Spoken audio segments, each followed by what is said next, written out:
Hi hello नमस्कार. मी दिव्या सखाराम आणि तुम्ही पाहताय नवाकाळ डिजिटल. आता आपण आहोत ठाकरेंच्या शिवसेनेचे आमदार मनोज जामतुसकर साहेब यांच्यासोबत.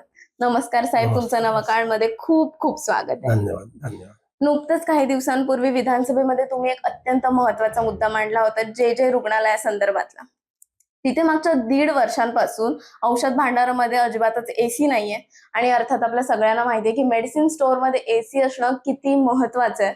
आणि आता ह्या घडीला अशी सिच्युएशन झाली आहे की तिथल्या गोळ्या आणि इव्हन कफ सिरप्स त्यांचे ते इतकं गोठलंय आणि त्याची पावडर झाली आणि या संदर्भातल्या तक्रारी प्रचंड वाढल्यात. या संदर्भात आमच्या प्रेक्षकांना अधिक माहिती जाणून घ्यायला खूप आवडेल. मॅडम, आपण बघितलं असेल की विधानसभेमध्ये मी औचित्याच्या मुद्द्याच्या द्वारे या ठिकाणी जे मधली जी वस्तुस्थिती होती ती आपल्या अध्यक्षांसमोर मांडली आणि मी मागणी केली की या पद्धतीची चौकशी व्हावी. या चौकशी दरम्यान जे कोणी दोषी असतील त्यांच्यावरती कडक कारवाई व्हावी. साधारणतः विषय असा आहे की जी प्रचलित पद्धत आहे आणि त्या पद्धतीनुसार ज्या ज्या अडचणी येतात त्या अडचणी सोडवण्याचं काम त्या प्रशासनाचं आहे.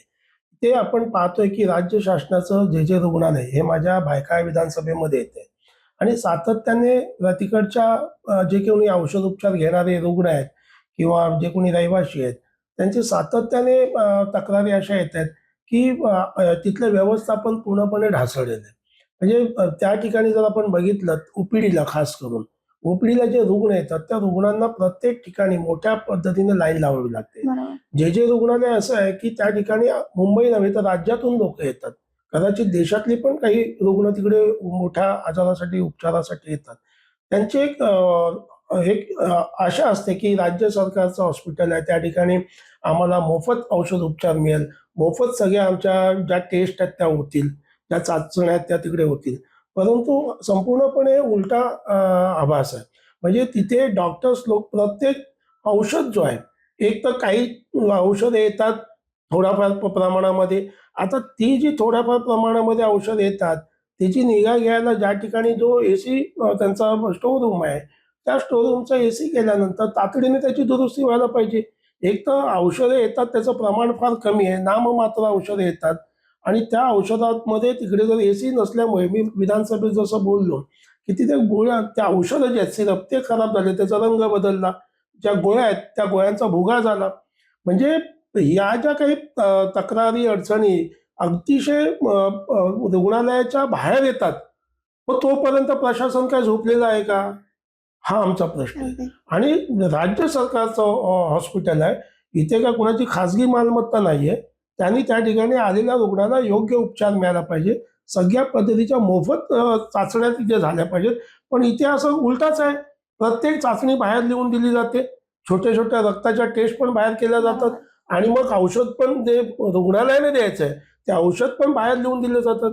मग तिथल्या रुग्णांची चर्चा अशी असते की ह्यांचं काय साठं-लोटं बाहेरच्या लॅब आणि मेडिकल स्टोअरवाल्यांबरोबर आहे का? यांचे कोण दलाल तिथे आहेत का? तर असं काय असेल, तर या पद्धतीची ती निपक्षपाती चौकशी झाली पाहिजे आणि असलं रॅकेट या जे हॉस्पिटलमधून उद्ध्वस्त झालं पाहिजे. तर माझा दुसरा प्रश्न तुम्हाला असा आहे की विधानसभेत आता 1-2 दिवसच झाले तुम्ही हा मुद्दा मांडून. त्याच्यानंतर प्रशासनाकडून काही हालचाली जाणवल्यात का? कारण हा इतका अतिसंवेदनशील मुद्दा आहे. जसं तुम्ही आता म्हणालात की राज्यातून नाही तर देशातून तिथे रुग्ण येतात. तर मग याच्यावरती प्रशासनाकडून तातडीने हालचाली झाल्या आहेत का? कारण प्रत्येक राजकारणी असं म्हणतो की आम्ही देशसेवेसाठी लढतो किंवा तुमच्यासाठी आम्ही काम करतो. मग तुमच्यासाठी तुम्ही काम करताय.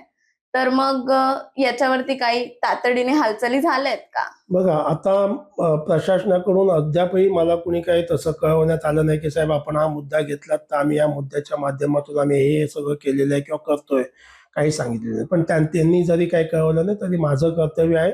मी स्थानिक आमदार आहे, माझी पत्नी त्या विभागाची नगरसेविका आहे. त्यामुळे आम्ही दोघेही हे अधिवेशन संपल्यानंतर त्या प्रशासनाकडे आम्ही दाद मागायला जाणार आहोत. एक तर राज्य शासनाचा हॉस्पिटलला त्यांचा निधी किती येतो याची कुठलीही वाच्यता नाही. तो निधी किती खर्च केला, किती त्याचा वापर झाला, की तो तसाच पडून राहिला, याच्या बाबतीतही कुठली वाच्यता त्या ठिकाणी नाही. त्या निधीचा संपूर्ण उपयोग होतो का याच्या बाबतीतही कुठली वाच्यता नाही. मी स्थानिक आमदार असताना त्या ठिकाणी ते लोक कोणत्याही पद्धतीच्या अशा गोष्टी कळवत सुद्धा नाही.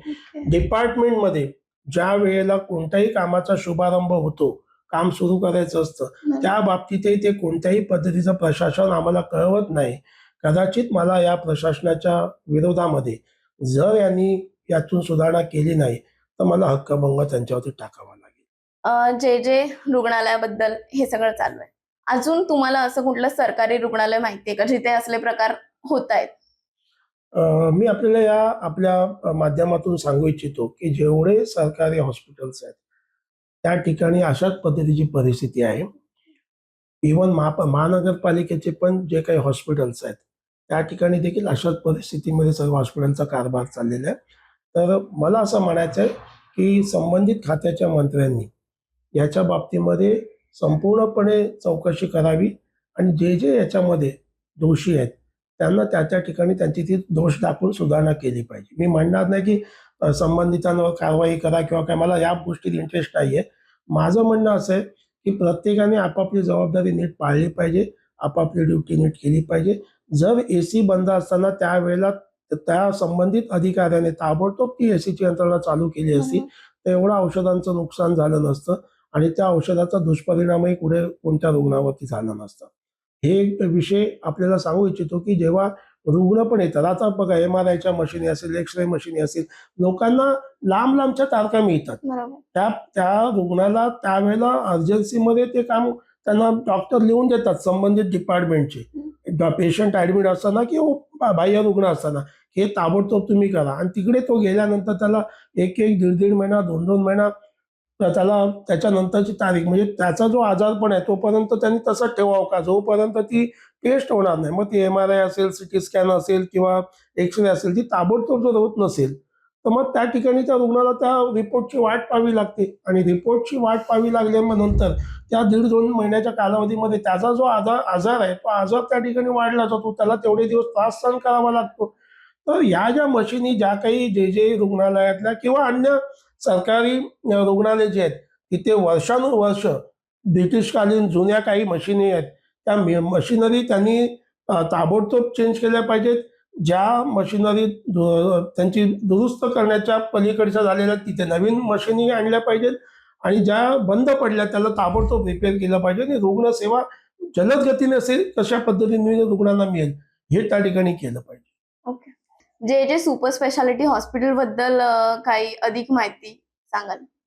मॅडम असं आहे की जे सुपर स्पेशालिटी हॉस्पिटल जे आहे ते आज सातत्याने आपण पाहतो की जे रुग्णालय तिथे जी रुग्णसेवा आहे ती फार कमी प्रमाणात जागा पुरी पडते. विविध ज्या औषधोपचार आणि ज्या चाचण्या आता होतात तर त्या ठिकाणी पुऱ्या पडत असल्यामुळे राज्य शासनाच्या माध्यमातून जे सुपर स्पेशालिटी हॉस्पिटलची निर्मिती होती. पण त्या निर्मितीमागे जर आपण आज बघितलं तर निधी अभावी म्हणजे जो राज्य शासनाकडून वेळेवरती निधी आला पाहिजे, तो निधी न वेळेवर आल्यामुळे जवळ-जवळ 2 वर्षापूर्वी हा हॉस्पिटल लोकार्पण होणार होता रुग्णांसाठी. तो अद्याप झालेला नाहीये. तिथे सिव्हिल जे कॉन्ट्रॅक्टर असतील किंवा इलेक्ट्रिकल कॉन्ट्रॅक्टर असतील, त्या लोकांचं काम एवढ्या संथ गतीने चाललेलं आहे, की ते रुग्णाला लोकार्पण सोहळ्याला अजून 1.5 ते 2 वर्ष लागणार आहेत. कदाचित त्याच्यापेक्षा जास्तही लागेल. ज्या पद्धतीने ज्या पर्सेंटेजने रुग्णालयाचं काम झालेलं आहे, मग ते सिव्हिलचं असेल किंवा इलेक्ट्रिकलचं असेल, त्या पर्सेंटेजद्वारे त्या टक्केवारीप्रमाणे त्यांना ते पैसे कॉन्ट्रॅक्टरना ठेकेदारांना मिळाले पाहिजे. पण ते न मिळाल्याने मग तो सिव्हिलचा कॉन्ट्रॅक्टर असेल किंवा इलेक्ट्रिकल कॉन्ट्रॅक्टर असेल, ते त्यांचं काम संथ गतीने करतात, केव्हा-केव्हा थांबवतात आणि त्यांचे तिकडचे कामगार दुसरीकडे फिरवतात कामासाठी. का ते एक उदाहरण सांगतो. समजा त्या रुग्णालयामध्ये 60% 70% काम सिव्हिल कॉन्ट्रॅक्टरचं झालेलं आहे. तर त्याला त्या प्रमाणामध्ये पैसे न मिळाल्यामुळे तो काम अतिशय संथ गतीने करतोय. इलेक्ट्रिकलची पण ठेकेदाराची तीच अवस्था आहे आणि जेव्हा आम्ही माहिती घेतो, पाहणी करतो, तेव्हा त्यांचं हेच असतं की निधी न आल्यामुळे आम्हाला काम करणं थोडंसं स्लो होतंय, नाहीतर हे केव्हाच काम झालं असतं. तर राज्य सरकारने याच्यामध्ये लक्ष घालावं. उगाचच म्हणजे नवीन-नवीन योजना आणण्याचं सोंग करून रुग्णांचे जे हाल होत आहेत, जे बेसिक गोष्टी आहेत, मला म्हणायचं बेसिक गोष्टी पहिल्या करा आणि मग तुमच्या योजना आणा. त्या योजना पण अनेक योजना कागदावरतीच असतात. पण त्याची अंमलबजावणी देखील होत नाही.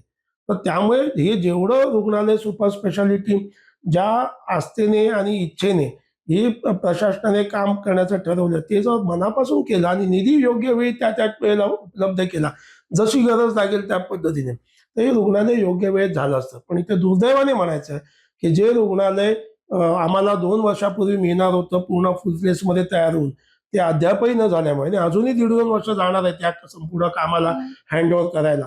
तर हे जे दिवस आहेत, हे जेवढं लेट होईल तेवढं आमच्या विभाग जनतेला, या मुंबईच्या, राज्याच्या आणि देशाच्या जनतेला जे सुपर स्पेशालिटी हॉस्पिटलची जी सेवा आहे ती उशिरा मिळणार आहे.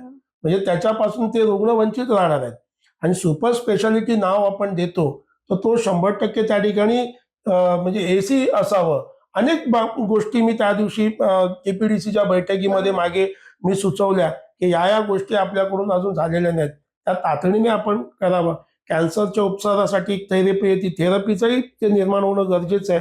ती थेरपी फक्त टाटामध्ये, बाकी कुठेच नाहीये. तर त्या पण थेरपीचा ते निर्माण व्हायला पाहिजे. कारण आपण नाव जर सुपर स्पेशालिटी हॉस्पिटल देतोय, तर त्या पद्धतीने तिथे रुग्णसेवा ही अधिकची मिळाली पाहिजे.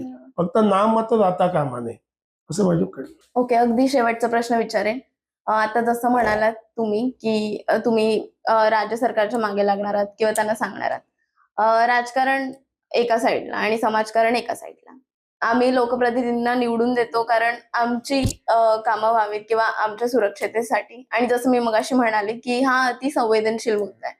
राज्य सरकारला किती वेळ लागेल याबद्दल आपण काही सांगू शकत नाही. पण तरी याच्यावरती एक आमदार म्हणून तुम्ही काही प्लॅन्स डिसाईड केले आहेत का?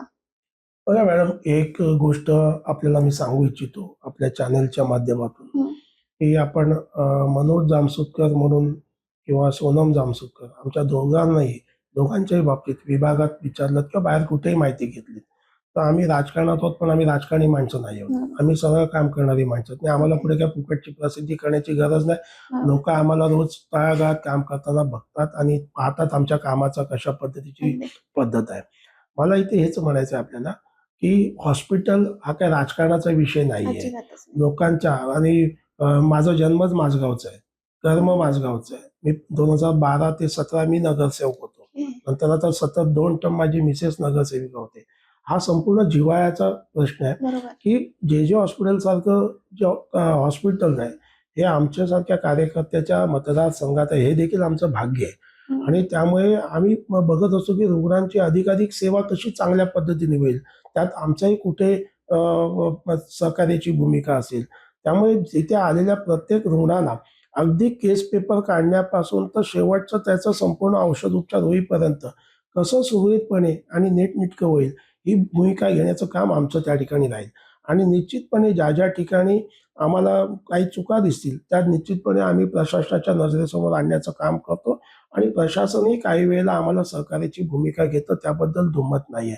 जेच्या प्रशासनाला आम्ही काही गोष्टी सांगितल्या तर ऐकतात, पण काही गोष्टी त्यांच्या पण हाताच्या बाहेरच्या जेव्हा येतात, निधी मिळणं हा का त्या डीन आणि त्या डेप्युटी डीन सुप्रिटेंडंटचा भाग नाही, ते पण त्या ठिकाणी हाताशी असतात. मला असं म्हणायचं की राज्य सरकार असेल, त्या ठिकाणी वित्त मंत्री असतील, फायनान्स मिनिस्टर आपले आणि संबंधित जे कोणी मंत्री आहेत त्या खात्याचे, त्यांनी याच्यामध्ये लक्ष घालावं. रुग्णांना मोठ्या ट्रीटमेंट तर ठीक आहेत, पण छोट्यात छोटे औषध उपचार कसे सहज गतीने उपलब्ध होतील, त्यांना कसं लाईनीमध्ये तासनतास उभं राहता येणार नाही, ह्या पद्धतीची सुरुवात जर आपण सुरुवातीच्या ओपीडी पासून जर केलीत आणि त्या ओपीडी मध्ये जो रुग्णांना त्रास होतो, तो पहिला आपण सुटसुटीत आणि वेल प्लॅनिंग जर केलं आणि त्याच्यानंतर मग ऍडमिट झालेल्या पेशंटच्या बाबतीमध्ये ती निगा घेणं वगैरे, ते ट्रीटमेंट घेणं वगैरे, तो सगळा भाग आहे. आता बरंचसं जेचा कायापालट होतोय, जे जुनं हॉस्पिटल आहे त्याचं चांगलं मॉडिफिकेशन करतायत, सगळं हे करतायत, पण त्याच्यामध्ये अधिकची सुविधा, जी वैद्यकीय सुविधा आहे ती जलद गतीने मिळावी. रुग्णांना राज्य शासनाचं हॉस्पिटल म्हटलं की त्यांना असं वाटतं की आमच्या हक्काचं आहे घर आहे. नाही तर आपण बाहेर आता प्रायव्हेट हॉस्पिटल पाहतो की तिथे हॉस्पिटलला माणूस गेला की मला वाटत नाही त्याला ते एक प्रकारे लुटण्याचंच काम होतं. आणि आपण तीच गोष्ट जर आपण राज्य शासनासारख्या सरकारी हॉस्पिटलमध्ये देखील हा लुटण्याचा प्रकार होत असेल, कारण याच्यामध्ये कुणालाही संशय येईल की राज्य शासनाचं आहे, राज्य शासन घोषणा करतं की मोफत औषध उपचार आहे, मोफत आम्ही सगळ्या चाचण्या करतो, हे चाचण्यांची यादी दाखवली जाते. अरे मग तिथे हॉस्पिटलला मग त्याची अंमलबजावणी का नाही होत आहे? छोट्या छोट्या गोष्टीसाठी त्या रुग्णाला, जे मध्ये येणाऱ्या पेशंटला छोट्या गोष्टीसाठी ब्लडच्या टेस्ट पण त्यांना बाहेर कराव्या लागतात. छोटी औषधं असतात साथीच्या रोगाची, ती पण त्यांना बाहेर घेऊन जावं लागतात. जी थोडीफार औषधं येतात स्टोअरमध्ये, त्याचा एसी नादुरुस्त झाला की त्याच्यामुळे ती औषधं खराब होतात. तर हे जे आहे याचं कुठेतरी नियोजन योग्य पद्धतीने झालं आणि पाहिजे. आता जेजेची रक्तपेढी सुद्धा बंद झाली. ते आता तुम्ही पाहिलंत मागच्या ह्याच्यामध्ये ती पण बंद झाली. म्हणजे ह्या ज्या काही गोष्टी आहेत, आपण जेव्हा हे पूर्ण सुपर स्पेशालिटी हॉस्पिटल आता बनवतोय, त्याच रुग्णालयामध्ये हे व्हावं ही काळाची गरज आहे. पण हे होत असताना तिथे देखील तो जो निधी अभावी हॉस्पिटलचं काम उशिरा होतंय, ते देखील तात्काळ निधीची तिथे उपलब्धता व्हावी. त्याचबरोबर हे जे जुन्या इमारतीमध्ये जे सध्या आता जे काही चाललेलं आहे रुग्णांसाठी, त्या ठिकाणी योग्य नियोजन व्हावं आणि छोट्या-छोट्या गोष्टीसाठी, कारण जे हॉस्पिटलमध्ये येणारी व्यक्ती ही फार गरीब, कष्टकरी बरोबर. आणि गरजवंत लोकच येतात, ज्यांच्याकडे पैसा आहे ते प्रायव्हेटला जातात. त्यामुळे गरिबांचा होणारा त्रास या माध्यमातून, आपल्या चॅनलच्या माध्यमातून दूर व्हावा, अशी मी प्रशासनाला आणि राज्य सरकारला विनंती करतो. खूप खूप धन्यवाद. तुम्ही तुमच्या Thank you. बिझी शेड्यूल मधून एवढा वेळ काढून आम्हाला इतकी छान माहिती दिली, त्याच्याबद्दल खूप खूप धन्यवाद. धन्यवाद. अधिक अपडेटसाठी नवाकाळ डिजिटलला आत्ताच फॉलो करा. थँक्यू.